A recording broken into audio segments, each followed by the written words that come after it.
ஃபாத்திமா நகரில் அன்னை மரியா 3 சிறுவர்களுக்கு காட்சி கொடுத்தார்கள்.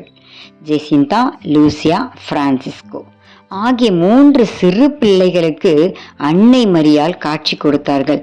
இந்த நாளை தான், இந்த மே 13ஆம் இந்த நாளை, அன்னை மரியாவை புனித ஃபாத்திமா அன்னை என்று இந்த திருவிழாவை இந்த நாளில் கொண்டாடப்படுகிறோம்.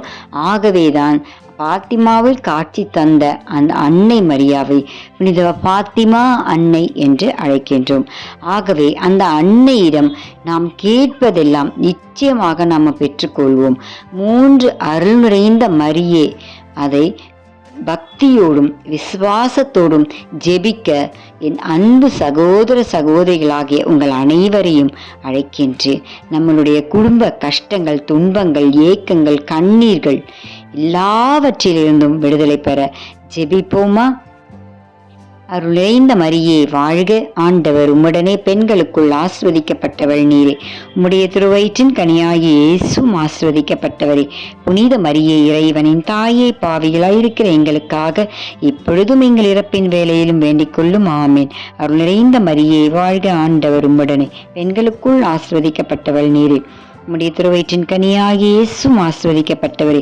புனித மரியே, இறைவனின் தாயே, பாவிகளாயிருக்கிற எங்களுக்காக இப்பொழுதும் எங்கள் இறப்பின் வேளையிலும் வேண்டிக் கொள்ளும். ஆமேன். அருள் நிறைந்த மரியே வாழ்க, ஆண்டவர் உம்முடனே, பெண்களுக்குள் ஆசிர்வதிக்கப்பட்டவள் நீரே, உம்முடைய திருவயிற்றின் கனியாகிய இயேசுவும் ஆசிர்வதிக்கப்பட்டவரே.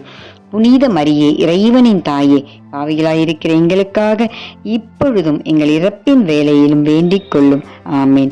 தந்தைக்கும் மகனுக்கும் தூய ஆவியாருக்கும் மாட்சி உண்டாவதாக. தொடக்கத்தில் இருந்தது போல இப்பொழுதும் எப்பொழுதும் என்றென்றும் இருப்பதாக. ஆமேன். என் அன்பு சகோதர சகோதரிகளே, நம்பிக்கையோடும் விசுவாசத்தோடும் அன்னை மரியாளிடம் கேட்டு பாருங்கள். நிச்சயம் உங்களுக்கு பதில் கிடைக்கும். குழந்தை பாக்கியம் இல்லையா? கவலை வேண்டாம். படிப்பும் பிள்ளைகளுக்கு நல்ல ஞானம் வேண்டுமா? அன்னையிடம் கேளுங்கள். கடன் தொல்லையா? பொருளாதார பிரச்சனையா? அன்னையிடம் கேளுங்கள்.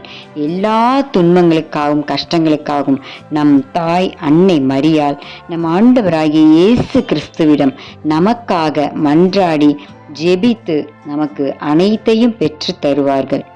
இந்த நம்பிக்கை உங்கள் அனைவருக்கும் இருக்க வேண்டும். ஆகவே நம்பிக்கையோடும் விசுவாசத்தோடும் என்னோடு சேர்ந்து ஜெபியுங்கள்.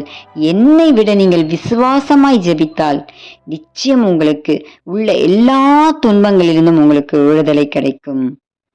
மரியே வாழ்க, மரியே வாழ்க, மரியே வாழ்க.